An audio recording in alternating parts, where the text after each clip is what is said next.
Hello friends, स्वागत है आपका एक बार फिर से आपके अपने लीगल चैनल सूक्ष्म प्रहार में। मैं हूं एडवोकेट सनी शर्मा। और दोस्तों, आज की इस वीडियो में मैं आपको बहुत ही इंपॉर्टेंट जानकारी देने वाला हूं। दोस्तों, आज की इस वीडियो में मैं उन लोगों के लिए एक बहुत ही इंपॉर्टेंट जानकारी लाया हूं जो लोग वैवाहिक विवादों से गुजर रहे हैं। 3-3, 4-4, 5-5, 6-6 केसेज एक साथ चल रहे हैं। फाइनेंशियली बहुत ज्यादा बर्डन पड़ चुका है। और सबसे बड़ी बात है, मैं उन केसेज की यहां बात कर रहा हूं जहां पर लड़के ने कुछ किया नहीं है। शादी के बाद कुछ समय साथ में रहे, उसके बाद वाइफ अपने मायके चली गई, उसने बात करी, वापस आने के लिए बोला तो उन्होंने वापस आने से मना कर दिया। और जब उन्होंने जिद करी तो सामने से केसेज आ गए, या फिर जब उन्होंने अपनी तरफ से डाइवोर्स का केस डाला तो सामने से केसेज आ गए। और केसेज का जितना भी कंटेंट है लड़के के अनुसार पूरे तरीके से फेक है, उसमें कुछ भी सच्चाई नहीं है। अब दोस्तों, प्रॉब्लम सारी ये आ जाती है, जैसे कि एज एन एडवोकेट मेरे खुद के पास बहुत सारे केसेज है जहां पर लड़के 500 किलोमीटर, 1000 किलोमीटर, 1500 किलोमीटर दूर से आते हैं अपने केसेस की तारीखों पर। तो प्रॉब्लम यह है, देखिए आज के समय सब लोग इतने बिजी हैं, अपने बिजी शेड्यूल से किसी के लिए भी हम लोग 5-10 मिनट भी नहीं निकाल पाते हैं। आप लोगों के साथ भी ऐसा ही होगा। तो ऐसे में अगर आपके ऊपर 3-4-5 मुकदमे दर्ज हो जाएं और आपको पूरा पूरा दिन खराब करना पड़े, और कई बार तो 2-2 दिन, कई बार आप आते हैं इतना दूर से, उस दिन कोर्ट में कुछ होता ही नहीं, बोलते हैं अगले दिन सुनवाई होगी, कुछ ऐसा हो जाता है और आपको 2-3 दिन भी रुकना पड़ जाता है। और दूसरी बात, कई बार होता है कि आपको बाय एयर ही आना पड़ता है, तो एयर टिकट इतना महंगा पड़ता है आने जाने का कि बहुत मुश्किल आपके लिए हो जाता है, और बार बार ऑफिस से छुट्टी नहीं मिलती। यानी इतनी कुछ परेशानी आप झेलते हो जिसका शायद 10% भी सामने वाली पार्टी को अंदाजा नहीं होता। उसके लिए बड़ा आसान है, क्योंकि उसके शहर में सारे केसेज हैं, घर से आना है कुछ देर के लिए और वापस घर चले जाना है। लेकिन आपके लिए आपको रहने का भी इंतजाम करना है, एयर टिकट भी भरनी है, और अपने एडवोकेट को भी फी देनी है, टाइम भी निकालना है, ऑफिस से भी छुट्टी लेनी है, बहुत कुछ, बहुत सारी चीजें हैं। तो दोस्तों, आप लोग क्या करते हो कि आप इनको डिफेंस करने बैठ जाते हो। और होता यही है कि शुरुआत में कहीं ना कहीं आपको लगता है कि चीजें सही हो जाएंगी, सामने वाली पार्टी समझ जाएगी, सेटलमेंट पे आ जाएगी। लेकिन अगर ऐसा नहीं होता तो आप सोचिए फिर आपका हश्र क्या होगा।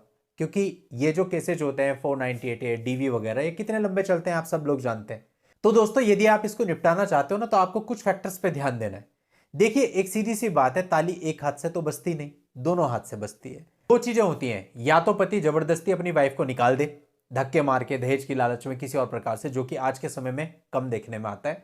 लेकिन अधिकतर मामलों में यही होता है कि पत्नी किसी भी रीजन की वजह से अपने मायके चली गई है, वो एडजस्ट नहीं कर पाई, या वो उसके साथ रहना नहीं चाहती, या उसकी एक्सपेक्टेशंस हाई हैं, या वो जॉब करना चाहती है, या वो फॉरेन में जाना चाहती है, या उसका कोई अफेयर चल रहा है। बहुत सारी चीजें हो सकती हैं, बहुत सारे रीजंस हो सकते हैं।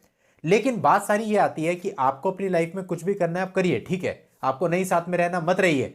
लेकिन सामने वाली पार्टी पर आप डीवी का केस डाल दिया, 498 का डाल दिया, 377 लगा दिया, ये सब चीजें, इतना सब कुछ कर दिया, वो भी जब आपका निवास बहुत से मामलों में लड़के के साथ केवल 10 दिन का है, 5 दिन का है। तो 5 दिन में क्या क्रियोरिटी आपके साथ हुई, ये कल को आपको कोर्ट में भी साबित करना पड़ेगा, तो आपको प्रॉब्लम हो जाएगी। अब होता क्या है, जब लड़का उनसे बात करता है, कन्वर्सेशन होती है, दोनों पक्षों में गर्मा गर्मी होती है, लड़के के पास कई बार इसके एविडेंस होते हैं। सामने वाली पार्टी सीधा सीधा बोल रही होती है, इतना पैसा आप दो सेटलमेंट का, वरना आप पे इतने मुकदमे डालेंगे कि आपकी लाइफ खराब हो जाएगी, आपकी नौकरी चली जाएगी, आपका करियर खराब हो जाएगा। इस तरह की रिकॉर्डिंग्स आपके पास होती हैं, या फिर कई बार और भी बहुत सारे एविडेंस आपके पास होते हैं। लेकिन दुर्भाग्यवश इतने सारे एविडेंस होने के बाद भी आप कुछ नहीं करते, आप करते हैं सिर्फ डिफेंस। और उसी का नतीजा होता है कि आपकी पूरी लाइफ इन मुकदमों में निकल जाती है। आपके मां बाप, बहन भाई, सबके सब इन मुकदमों में लपेटे जाते हैं, परेशान रहते हैं। करना आपको क्या चाहिए, जब एक पार्टी ने आपके ऊपर केस किया और आपका कहना है कि केस पूरी तरह से झूठा है, जाहिर सी बात है वो तो आपके पक्ष में आ ही जाएगा। लेकिन आपके साथ जो गलत हुआ है उसके खिलाफ आप क्यों नहीं जाते। जब भी किसी से बात होती है तो सुनने में यही आता है, हम सोच रहे थे सर कि सब कुछ ठीक हो जाएगा। कैसे ठीक हो जाएगा, कोई जादू की छड़ी आएगी। और जब आप बैठे रहते हैं काफी समय तक, उसके बाद आपका सारा समय निकल जाता है, क्योंकि यहां पर समय की इंपॉर्टेंस है। देखिए दोस्तों, आपकी एफआईआर में कितने सारे नाम होते हैं। मैंने खुद बहुत सारी एफआईआर ऐसे डील करी हैं जहां पर खुद आईओ ने मुझे कहा, यार कैसी एफआईआर है, एक बहन इसकी गुड़गांव रहती है, एक बहन अहमदाबाद रहती है, एक बहन वहां रहती है, एक बहन चेन्नई रहती है, और सबके नाम एफआईआर में डाल रखे हैं। और आईओ ने चारों बहनों के नाम हटा दिए थे बिना हमारे कहे, अपने आप, अपनी सूझबूझ से कि इनका कोई मतलब नहीं हो सकता यार, इतना दूर रह रहे हो, इतने साल शादी को हो गए हैं, क्या मतलब है इसका।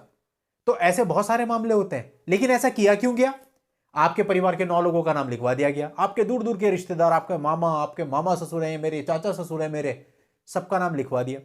तो इसका सीधा सा मतलब है कि सामने वाले की इंटेंशन गलत है। अब जिन लोगों के नाम लिखवाए वो अपनी तरफ से एक्शन क्यों नहीं लेते? देखिए, एक संयुक्त परिवार होता है और हमको एक दूसरे के साथ मिलकर के चलना चाहिए। चाहे किसी का भी परिवार हो, लड़के का या लड़की का, हमें मिलजुल करके बुराई का सामना करना चाहिए। यदि मिलजुल कर करेंगे तो सब कुछ आसान हो जाएगा। सिर्फ अपने अपने बारे में सोचेंगे तो मुश्किल हो जाएगी। एक लड़का फंस रहा है, लेकिन देखने में आता है उसके खुद के रिश्तेदार उसका साथ नहीं देते। उन्हें डर होता है लड़की उनका नाम ना लिखवा दे, जबकि वो ऑलरेडी लिखवा चुकी होती है। वो किसी तरह से एक बार हटवा देते हैं और बिल्कुल साइड हट जाते हैं मामले से। ऐसा कुछ नहीं करना है भाई। अपने भाई बहनों का साथ दो। यदि आपको पता है कि उसने कुछ नहीं किया, उसे गलत फंसाया गया है, तो उसका साथ दो। आपके साथ से बहुत कुछ हो सकता है। हाँ ठीक है, जहाँ गलती अपनी हो वहां मैं नहीं कहता कि किसी अपराधी का साथ दो, फिर चाहे वो आपका भाई हो या बहन हो, आपको साथ बिल्कुल नहीं देना चाहिए। लेकिन जहां आपको पता है कि हमारे बंदे को बिना मतलब, बिना किसी वजह से परेशान किया जा रहा है और केवल आप अपने पर्सनल इंटरेस्ट की वजह से कि मेरा नाम ना आ जाए, उसमें इन्वॉल्व नहीं होते हैं। जब आपका नाम लिखवाया गया, पुलिस ने आपका नाम हटा दिया, चार्जशीट लग गई, चार्ज फ्रेम हो गए। चार्ज फ्रेम होने के बाद डिफेमेशन फाइल करो।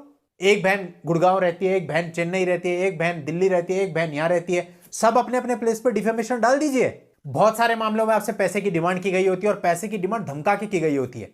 इसको सीधा सीधा लीगल लैंग्वेज में एक्सटॉर्शन कहा जाता है। एक्सटॉर्शन की सारी धाराएं पढ़ लीजिएगा घर पे, 383 से 389 आईपीसी तक। आपको पता चलेगा कि किस प्रकार से एक्सटॉर्शन होता है। यदि आपको कहा जा रहा है, आपको धमकी दी जा रही है और आपसे कुछ पैसा मांगा जा रहा है, आपको कहा जा रहा है कि आपको यह नुकसान पहुंचा दिया जाएगा, या आपको आपके किसी बंदे का करियर खराब करने का, उसको मारने की धमकी देकर के बोला जा रहा है इतने पैसे दे दो, ये सारी एक्सटॉर्शन की फॉर्म्स हैं और इसमें बहुत अच्छी खासी सजा है। 389 387 आप पढ़िएगा। तो अगर इस तरह की चीजें आपके पास हैं, रिकॉर्डिंग्स ऐसी हैं, तो आप एक्सटॉर्शन का केस क्यों नहीं डालते? लेकिन मैं ये नहीं कह रहा हूं कि आप कुछ भी डाल दो बना के झूठा केस। अगर आपके पास एविडेंस है तो आप बनाइए। और जहां तक डिफेमेशन और एक्सटॉर्शन वाली बात होती है, इन मामलों में आज के समय एविडेंस सबके पास होता है। गलती ये होती है कि आप लोग कुछ करते नहीं, बहन भाई रिश्तेदार कोई साथ नहीं देते। आप सारे रिश्तेदार, सारे बहन भाई, उन लोगों पर अपने अपने प्लेस पर केस करो कि भाई आप हमारे बंदे के साथ गलत कर रहे हो, आप भी तो यहां पर आओ, ताकि आपको भी पता चले लिटिगेशन क्या होता है, हैरेसमेंट क्या होता है। और यकीन मानिए दोस्तों, जिस दिन आप लोगों ने इस चीज को डिफेंड करना शुरू कर दिया ना, ये बुराई समाज में से अपने आप हट जाएगी। आज कितना बुरा हाल है, सुप्रीम कोर्ट, हाई कोर्ट, सबकी कितनी गाइडलाइंस आ चुकी कि भाई 498 का मिसयूज हो रहा है, डीवी का मिसयूज हो रहा है, इतने सारे, इतने प्रतिशत केसेस झूठे आ रहे हैं। लेकिन उसके बावजूद भी हम कहां प्रयास करते हैं? ठीक है, एक झूठा केस हो जाता है, उसमें लड़का अकेला पिसता रहता है, तो कम से कम ठीक है, बाहर वाला नहीं, कम से कम घर वाले तो साथ दे सकते हैं ना। ऐसे में आपको साथ देना चाहिए उस बंदे का जिसके साथ गलत हो रहा है, और उसको इससे बाहर निकालें, ताकि जो व्यक्ति बुरा कर रहा है, जो व्यक्ति गलत कर रहा है, उसको एहसास हो कि उसकी बुराई का नतीजा कितना बुरा हो सकता है। उसके 2 केस के बदले उसको 10 केस भी झेलने पड़ सकते हैं। 4 बहनें, चारों बहनें 2-2 केस भी डालेंगी तो 8 केस तो वही हो जाते हैं। लेकिन दोस्तों, केवल अपने थोड़े से सुकून के लिए, थोड़े से पैसे बचाने के लिए, अपने पर्सनल इंटरेस्ट के लिए किसी को पिसने देना, ये बिल्कुल भी ठीक नहीं। मैं मानता हूं कि बाहर वाला आज के समय कोई नहीं पड़ता, लेकिन कम से कम अपने बहन भाई, अपने रिश्तेदार तो बीच में आ सकते हैं, और वो भी वो जिनके नाम झूठे लिखाए गए थे, जिनके ऊपर एलिगेशंस हैं। कम से कम वो लोग मिलकर लड़ाई कर लें, ये चीजें सॉर्ट आउट हो जाएंगी। और पत्नी अपने 2-3 केसेस डालती है, वो केसेस वापस ले लेगी, क्योंकि उसको डर लगेगा अब कि मैंने अगर झूठे केसेस फाइल किए तो इन लोगों ने जो जो हमारे खिलाफ इनके पास एविडेंस थे, अपने केसेस डाल दिए। ऐसे मामलों की भी कोई कमी नहीं है जहां पति ने अपनी तरफ से एक्शन लिया। मेरे खुद के पास कुछ मामले ऐसे हैं जहां पर पति ने अपनी तरफ से 3 केसेस डाल दिए। पहला केस रिकवरी का डाला, क्योंकि लड़की के घर वालों ने कुछ पैसा उससे ले लिया था और वो पैसा बाद में नहीं दिया था, तो रिकवरी का एक सिविल सूट डाला। एक 495 का केस डाला और एक केस और डाला। तो इस तरह से 3 केसेज उसने अपनी वाइफ पर डाल दिए। आज उसकी वाइफ सरेंडर की स्टेज पर बैठी है, बस हम ये देख रहे हैं कि कब हम उस चीज को सॉर्ट आउट करें। तो कहने का मतलब है कि गलत किसी के साथ नहीं करना, झूठा केस किसी पे नहीं डालना, लेकिन अगर आपके पास एविडेंस है तो फिर भैया डिफेंस छोड़ करके ऑफेंस में जाइए, तभी आपको इस फील्ड में कुछ राहत मिलेगी, वरना नहीं मिल पाएगी।